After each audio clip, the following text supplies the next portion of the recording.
in the Washer dungeon. 5 people were living in a forest where a killer rumored to be lurking. Naturally, one of them said, "Let's split it up." Another immediately responded, "I'm going to give you a split lip for that idea." But of course, they split up anyway. One of them, Craig, we'll call him, found an old shed and decided to loot it. He had no idea what was inside of it. At first, it looked like an empty shack, but when Craig stepped forward, the floor gave out beneath him. Turns out there was a basement, and not any basement, a random creepy basement of the house with a single washer machine. Craig didn't die from its fall itself. No, Craig died because he landed on the washing machine. Metal doesn't make for a soft landing. Rip Greg. AKA R in the chat for Greg. Part 2. Next up was Danu, the same genius who suggested they split up in the first place. He was a chubby fellow, though not in a bulking athlete way. He was just round. After wandering around for a bit, Danu got hungry and decided to grab a snack from a fridge he found in an abandoned cabin. He opened the door, totally unaware that the killer was standing right behind it.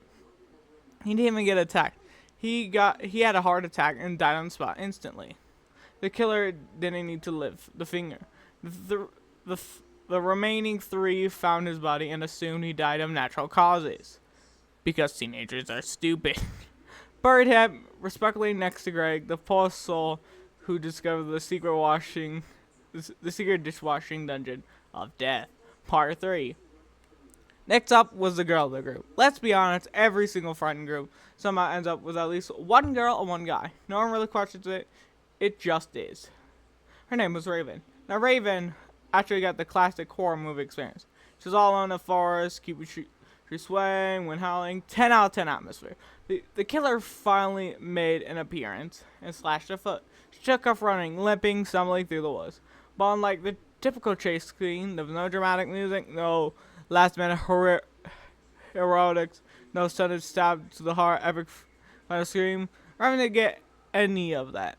She simply bled out quietly, painfully, realistically. Her final words of. Now, since I'm the creator, I know what it was. The final words was "piece of." You could probably guess. Anyways, my guess is that there was more than that, but that's all I was told. The killer who had a whole vengeance arc planned out stood there looking mildly annoyed. He had barely done anything, and yet 3 of the